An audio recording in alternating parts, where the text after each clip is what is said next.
Inside Story Uganda, real source of political updates. That's going to be interesting.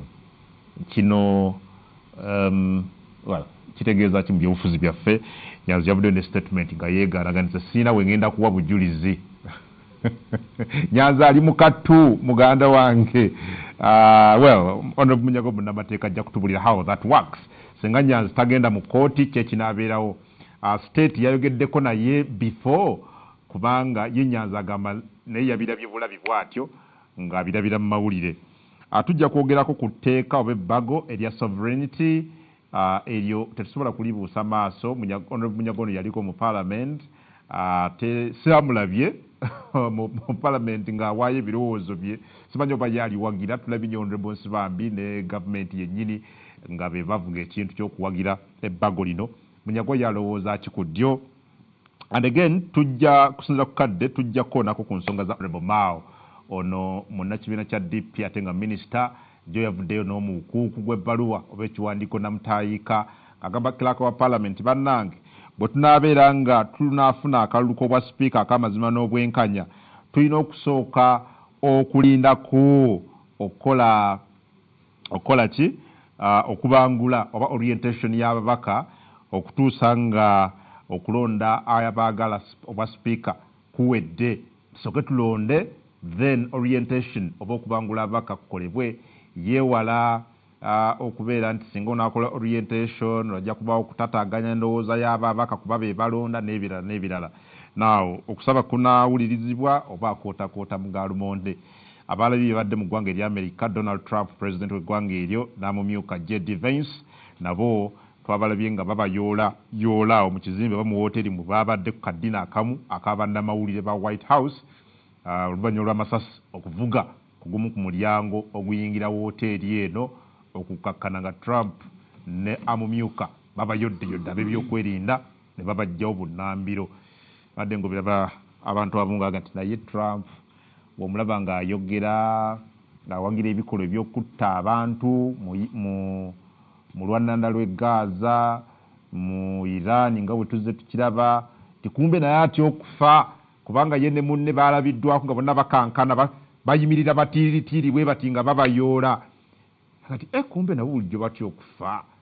Lwaki okutya kwe baalaze si kwe bakozesa okulaba nga okutta abantu abatalina musango kukomekerezebwa mu kyondo kya Buwarabu n'ewalala. Wano we tuli leero ne Honorable Mubarak eyatudde dda. Honorable tukwaniriza nate ku 1-on-1. Esebo. Uli otya sebo? Gendi sebo. Oli omukyala yambuzizza what is the secret behind this? Kalevu. Mbwine engeri gy'osala kalevu. Nga nkubuuze kiki what is the secret nga tosala nga abalala ki? Lugezigezi lunsumbuwa. Lugezigezi. Lugezigezi? Omanyi ofunanga nze ndi njaga nnyo okubeera controversial. Kati ofunangayo buli kantu kyonna akantu konna kookola omuntu ate ekyo kyakyakola nze kinnyumira okunjogerako. Kubanga oli yatunulidde kano olina buno kati kano kaaki? Lugezigezi. Nze nyumirwa nnyo okubaako n'ekintu nga okijja ku puzzle nga but the truth is nti enviiri zange zaggwako ku mutwe nga ndi muto. Omanyi so you find solace nakugamba mu kirevu. Nakugamba nti ekkuba eriyitamu nnyo emmotoka terimeramu ssubi teribaamu muddo. So enviiri zange zagendera okuba omugezi ennyo. Kati nga ndaba siina nviiri ku ekyazitwala kuba mugezi. Mugezi ekkuba eriyitamu nnyo emmotoka teribaamu muddo. Obugezi kye ki mu Lungereza? Wali olabyeko nga bakoola Kala road. Kubanga emmotoka ziyitawo kati omutwe nga gulowooza nnyo tegubaamu muddo tegubaamu nviiri. Kye ki mu Lungereza obugezi? Byonna oyinza obiyita kyoyagala being intelligent wise clever whatever kyoyagadde but me am a genius. Yes, I am. Gwe oyagala otoyagala bigomanyi naye gwe buuza abaasomako nange bajja kugamba. No, what I know wali muzibu mathematics na physics. That I know. Neera nze ekyansuula nnyo nze omanyi senior 6 nagikola emirundi ebiri. Waddamu wagwa ogwasooka twalumba Kyebambe Girls. Nga mugenze kukola ki mu baana b'obuwala? Ne bantwala ku poliisi eboma ku poliisi. Ebuuzo ne mbikola gava ku poliisi. Kakati nali ku bondi ne baŋŋamba nti ebibuuzo ebiggwa olina okutwalibwa mu kkooti ekyo nakiwulira kati pepa yasembayo saagituulamu nodduka baali bakagaba papers negenda ng'agenda ku short call kati nze future yange yafiira nnyo awo mu senior 6 awo olwa okubeera stable n'okomawo nali njaga okubeera pharmacist kati nzija okuddamu senior 6 yasomero nga wakati bakyagana kumpa fees baganye saddamu kusoma nga baloba ofuuse ekizibu bagamba oyo munyagwa mumuleke tajja kusoma kati nziramu okutuula essomero linajja okuregistaringirako neera ndi kyekyansuula obubi bangamba obadde okola PCM neffe tetulina chemistry ate nga lyeriyinzikiriza okuregistaringa as a private student naye nga tulina chemistry sasula fees osoma economics ewaka ne bagana okumpa fees nengula obutabo bwa economics ne mwesomeseza ewaka nabyesomesa nze kane nzija mu grade 6 ekirooto kyange kyokuba pharmacist nekifa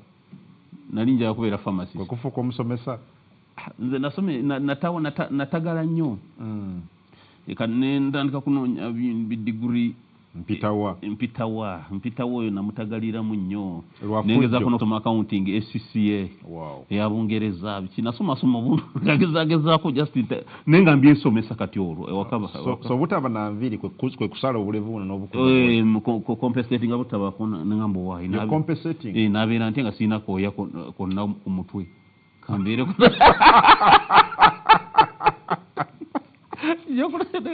abeerere bino kubanga amagezi zino gazitwala saali no musiru abantu bagala neewaana naye ze mbawulya saali musiru abaaliko nange mu O-level bakimanyi nawangula contest mathematics contest mu senior 2 eya O-level yonna empaka z'okubala naziwangula mu senior 2 waliwo abayinza okutestify nga webali living testimonies so you were genius yes siri wakuzanya bw'oba onzanyirako leekamu aganaakuza lwakuba nayingira mu career mbi ya byabufuzi amanye ebyobufuzi waliwo perception erowooza nti buli munali yabufuzi muyaaye muki tategeera ate kati bano bempulira bakuyimbamu ennyimba bino tebabimanyi bitya kubanga kakati olina okwerwanako balage nti bebalowooza si bituufu ndi mu bantu waliwo okubeera mu bantu abakyamu oli mu bakyamu wazaalibwa mu bantu abakyamu intelligence ne isolation bitambulamu biti intelligence ne isolation oba being a genius ne isolation bitambulamu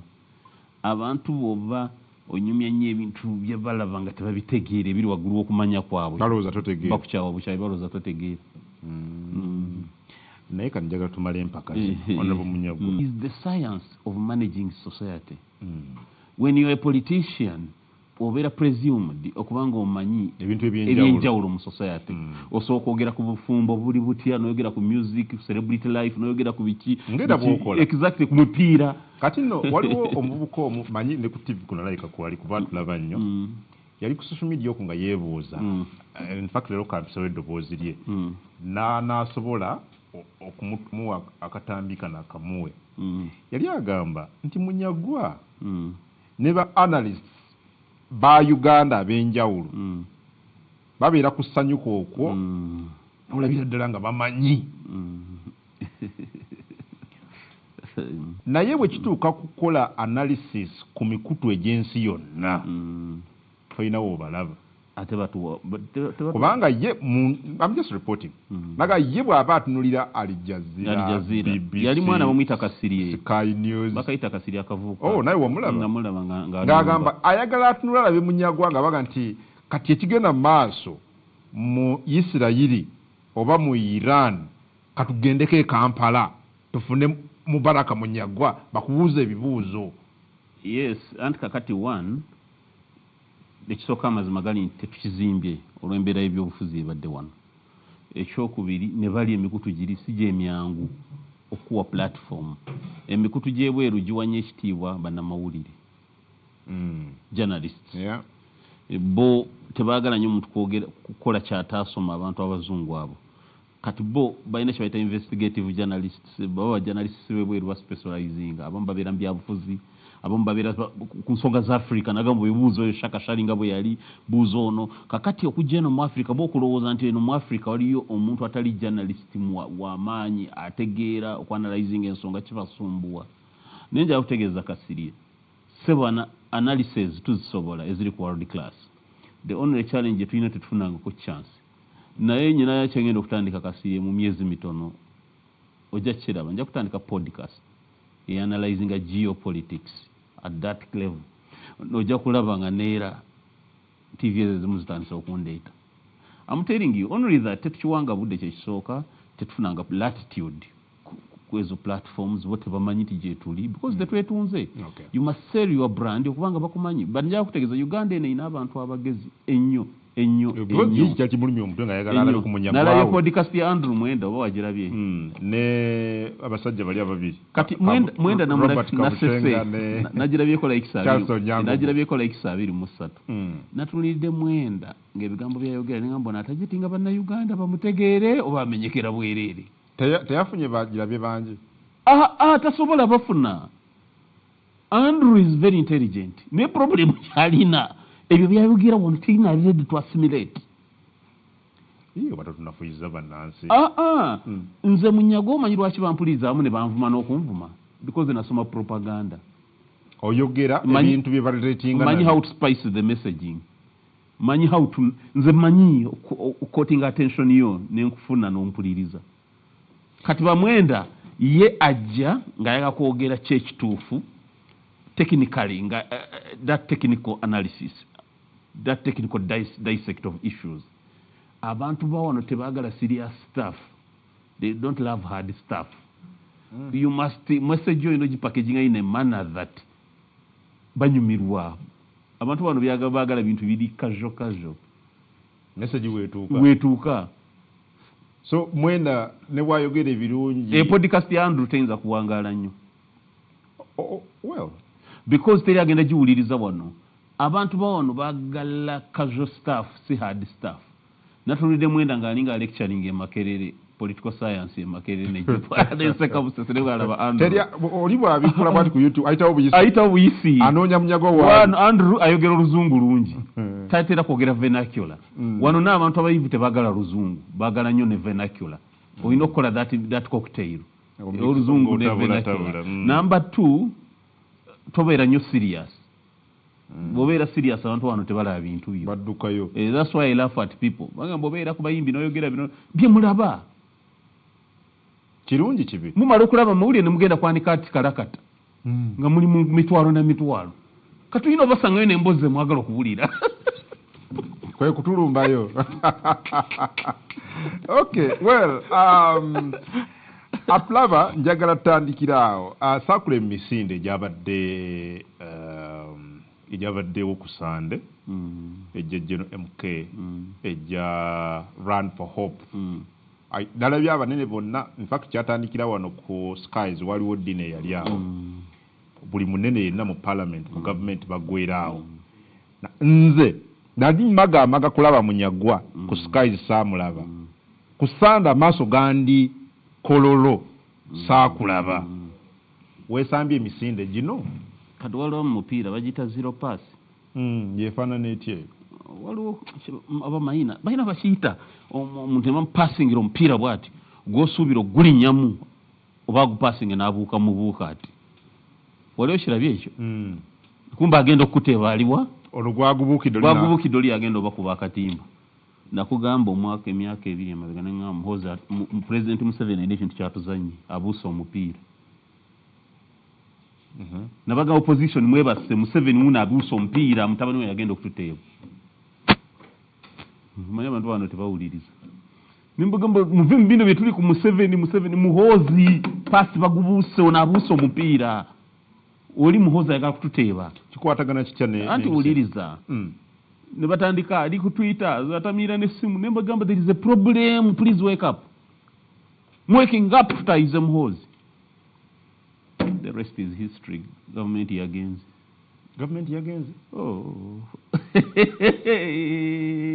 nero mwemba sasi government yagenze otegeeza okay what do you mean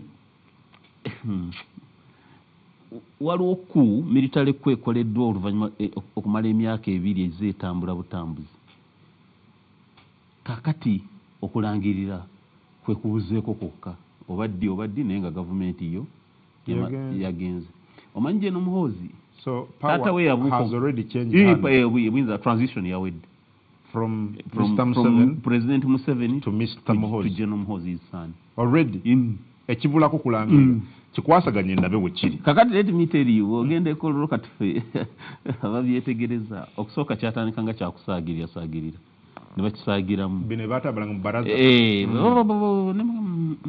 kino ekintu tekiri innocent. Ono President Museveni bamupasi omupiira guze gyali agubuuse yeefuula nti agwawudde bwawuzi naye gye gulaga ate akoze eki. There is that engeri President Museveni gye yeefuula nga abitwala nga byamakulu kumbe byamakulu ye according to him. President General Muhoozi agenda ne baplanning oguntu guno nenze nga mbalaba baplanninga ku serving military office yali kunga egenda maaso naye nga ffe tumanyi nti kukolebwa omusirikale ina kuba yafujjo naye nga bano baplanninga ku bw'otunuulira olwaluli ekyali kirimu abakulu baalinga babbalamu bagasumba babanda sibanyooma naye kati kitunuulire kati yaguddewo emisinde omumanyi yabadde pastayewa muhayira kegwanga abanamba me namba 5 namba 5 yes. Speaker namba 3 then onaliko agulawo emisinde gya CDF o UPDF namba 5 CDF abanamba meka muhayira singa namba 3 n'omusobyo tali mu abiri abasooka naye agigulawo namba meka bw'abadde okyali awo kati nja kukulaga eyo parliament ewedde speaker yaze n'abakanga 3 mu ameka kati parliament oba okyagirinawo egenze baba bamaze okupayinga allegiance nti sema mukama waffe igwe kati genda ku kugundi ku executive ya President Museveni baminister ewadde baminister olozanga bameka even cabinet minister more than a half executive ebe kyaliwo nabadde sikitunuulidde genda ku UPDF UPDF yatuuse ne ku regional levels walune gwe nalabye aduumira waggulu bagenerals bonna eya country bonna bastagins okudduka UPDF yawambiddwa genda ku poliisi bo n'okuyita obadde batuyitiinga abapoliisi omwogezi wa poliisi yabaddewo yeyaguddewo n'amazina katuuti aga aerobics kituma lusoke General Damulira kituma lusoke Frank Mwesigwa ngenda bakubalira bonna abapoliisi nabalabye nade netegereza obutambi buli kambo n'abapoliisi ate poliisi yayiise nnyo eviivi ono wa Interpol yani enanga oyo propagandist wa Interpol enanga bonna babadde kituma lusoke yaguddewo n'amazina ne General Damulira bazinyawo nabalabye bakubye aerobics nga tekuliko akoowa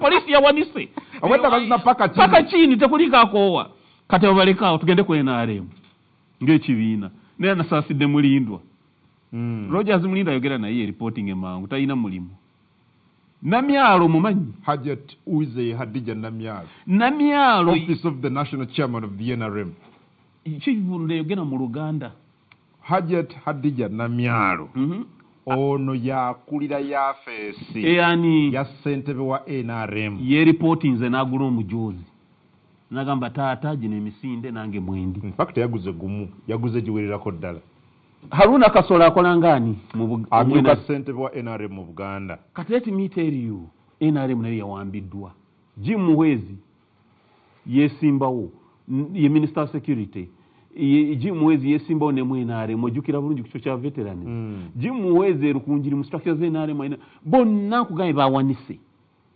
kakati olukye ekitaage genda mu technocrats ba PS walabye idi wa Kampala ngadduka emisinde era nga naye n'okuzinaazina walabye muzeyi sekandi muzeyi wakazi sekandi honorable mbagundi former vice president yabaddeyo nnyo so njagala kutegeeza General Muhoozi yabawambye yabamaze kubanga an analysis yo yabamaze nabadde bino NRM government bajiwambye nabadde sibiwadde attention bajiwambye because ogamba parliament oyina tayebwa n'ababaka bonna 3-5 more than half bagenze ne speaker waabwe ne balanya cabinet ne speaker yasooka yennyini ng'agenze ogula emijozi ojjukira speaker yennyini n'agamba mukama wange nze bwa president sibwagala era daga ndi mwetegefu neera General Muhoozi mukama wange wojjira wonna taata nze ndi mabegawo parliament yawanika Wow. Kakati mmwe President Museveni atukubyeyo paasi. Kati gwakuli wano gwe tumalirako obudde kumbe omupiira oli gwolaba gulaza agenda kuteeba. Ne cabinet yennyini. Ate weeri bamisa kabanda. Buli omu yabadde alwana akakokola nga kavugaawo. Awo walabye gundi kituma lusoka azinira amazina awo. Kokola yabadde evuga si buli yabadde ayagala nti atuukawo. Olukokola lwadde luvugira kaddaalo. Okusembera wawo General Damulya omulabya stretching awo. Ng'oyinza okulinnyawo gwe. Kokola ekutta. General Kayihura omulabya. Letu vite walabya Sudiri Lupaleria. Nagagga Sudiri. Nagagga Sudiri Lupaleria tusesa 12 zennyini ez'okumakya. Gonze we ez'okusemeka. Yakeddeko. Kakati kibi nnyo okubeera mu ggwanga erita Parliament, Majje, Poliisi, Cabinet, NRM, buli wootunula. Muhoozi yawambye gavumenti ya taata we. Kati amuleka bulesi. Timuzeeyika muwe ekitiibwa. Wana muleke. Alinze kulangirira. Abayina bonna.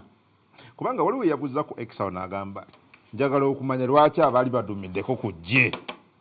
Tebabaddeyo ng'oggyeko General Katumba. Nakakiyinza n'okuleeta obuzibu ekyo kyokka.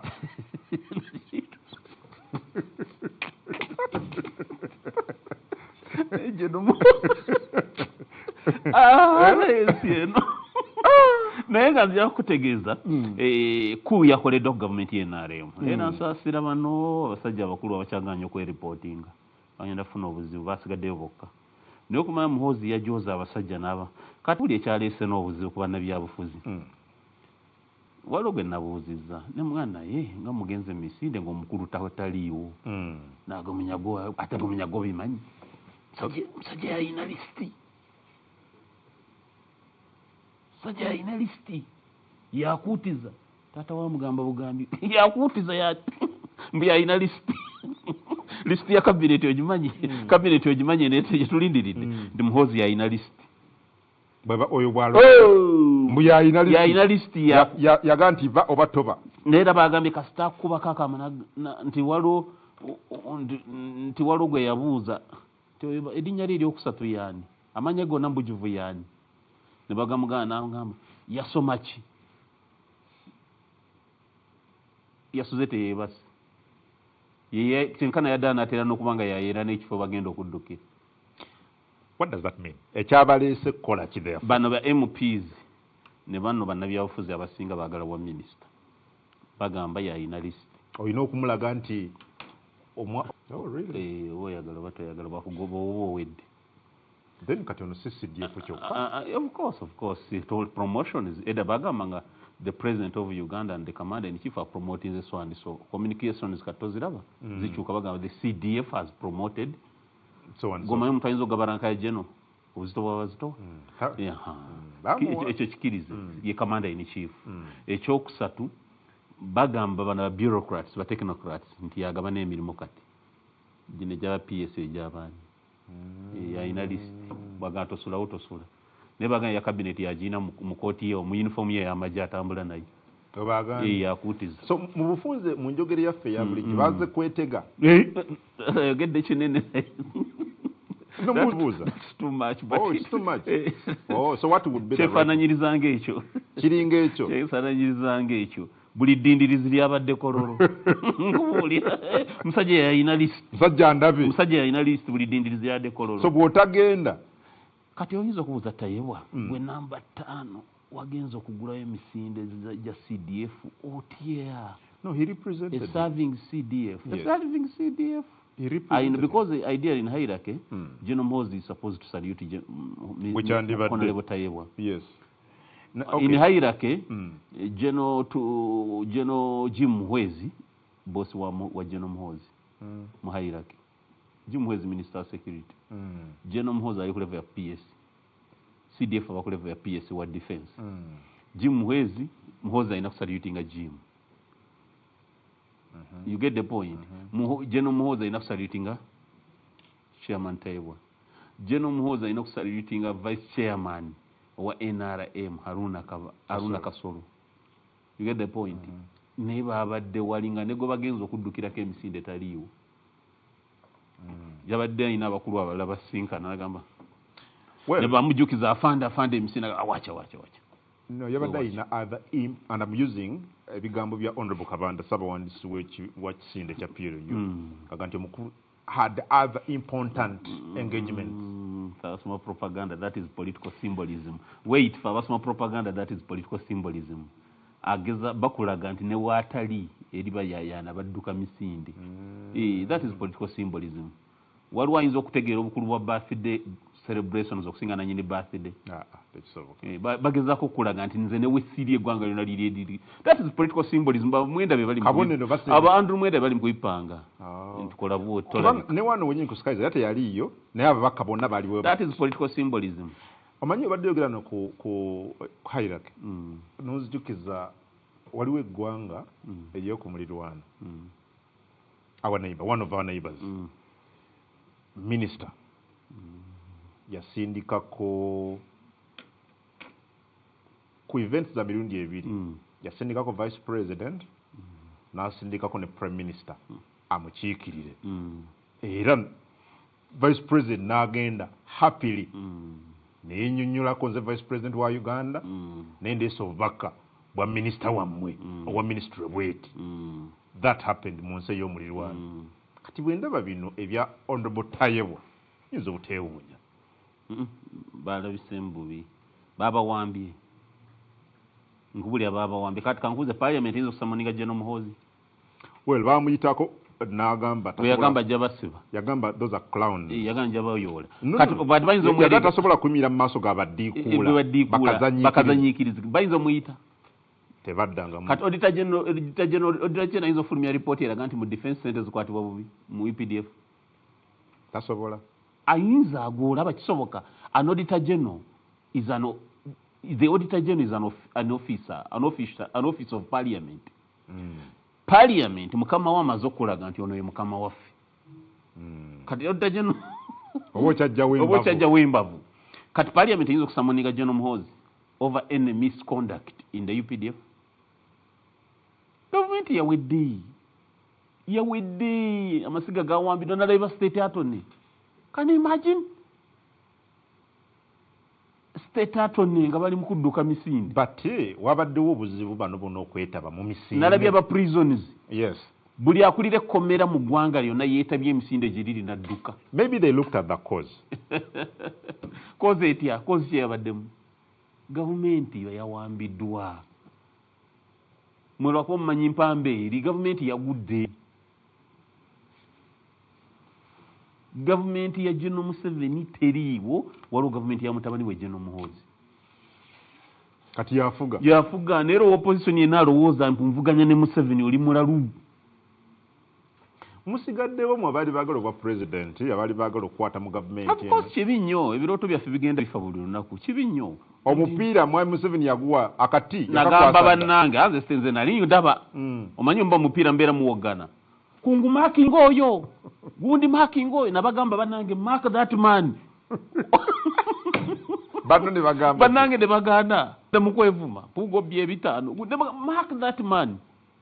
So government bwetu never ita myaganya je. Government transition yawedde bangambye ayina list mu uniform ye y'amagye. So does that mean aba bakugambye bategeeza ati cabinet ajja kubaamu ebitundu 9 ku 10 yagenda ogiwandiika yayino negobadde bagambye ayina list naye ne taata wembo amukubira bukubizi Muhoozi leeta tulabe twakoma kwaniru najja naye awuni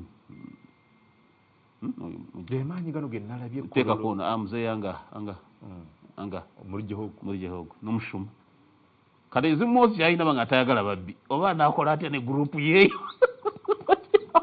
half of the group je nalabye corona nagisomola half of the group je no Muhoozi agenda kukola atya nayo n'omushuma mwihehogo hanga mwihehogo hanga ate oloza agamba taata ndi jako yaba ne peni daddy no ogumureke ogo tekampandike hogo ene nkyakoze sebo mu defense eyo si kyangu Muhoozi ayodde waliwo nabyawo be bayodde abaali abagambye okubeera nga batwala amafuta quite a number nabirabye nga kuliko ne General kakati simanyi bwagenda kusobola tiimu ye naye nasekeredde amalindiriza agali ekololo banakolagala bate General Muhoozi kubanga abasinga babbi ebikolobero abamu balina bye tumanyi bagenze bekwekeyo besookeyo nga bwolaba buli bakyusa DPC ku kyalo omubbi yasooka omutwalira enkoko waliwo kyetegereza sebo yino tesokulaba kati abasinga bagenze bekwekeyo bati besookeyo niyo baana akola atya nabo simanyi naye nga gavumenti ya President Museveni yagudde yagenze si kugwa nti yagudde mu maanyi abamanyi ebyofu obuyinza bwakyuse dda transition eri mu kuggwerayo ekisigadde kulayira awo nkitegedde so ozemu ekibuuzo kyange awo therefore kubanga natandise nga nkubuuza nti gwe nga saakulabye ate nze zisiri wa PRO ekyo ekisooka no ekyokubiri nze nakugamba sisobola kuwagira muntu nga simuli close guwa president nze nawagira Besigye olwokuba nali muliraanye namuli fuuti 2 fuuti emu so kyekiganya okuba close naye sisobola wajja Moses sisobola kuba kati n'enamba bazi enamba ziba nabadde mbeera namba 10 kati esobola kubeerayo sobola kwerimba njagala president ajja okundeka njogere byenjagala you get the point saagala president agenda kunsiba mumwe nzo president gwendi wagira alina okuba nabanga agenda kundeka njogere byenjagala. Would you describe him since twali ku Sunday as a success?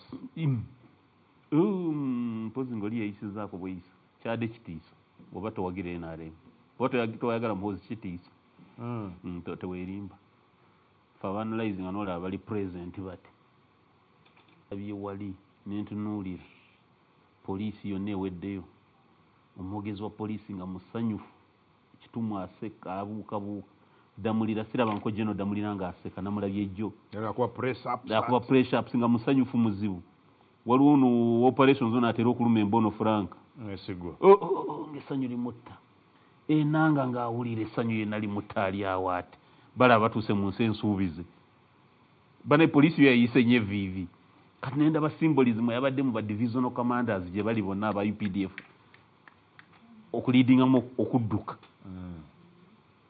nenda babamba komera you understand kati gwe esekebewedde ebyokwerinda jealous the public the jealous the justice law and order sector yona bajizinzeeko yagikutte ne security nagigatta kanoda half of more than half of the cabinet nga wali buli omwe alwanira kamera emulabe nti wali ne wabono bata nodda kwenaremu ng'ekibiina ne bewaayo bukolokolo abo nobata nodda ku business fraternity basudiru lwakuba sudiru yakuteekatebeka mu maaso bangaye bakamulekedde nga musajja mukulu anti akubadde tebakagaba eyo layini yomumaaso totuulako tomanyi oli omukulu ataddusa alina okubanga alaba ku TV akulabe mangu yabadde alondoola okay but kyamuganya okubeerawo byadde misinde political symbolism bamwenda bamugambye tojja Commander Land Forces ono General Muhanga twamulabyewo yabaddewo ani yasigaddeyo kati gobombuli those who matter yabadde nabawo mu government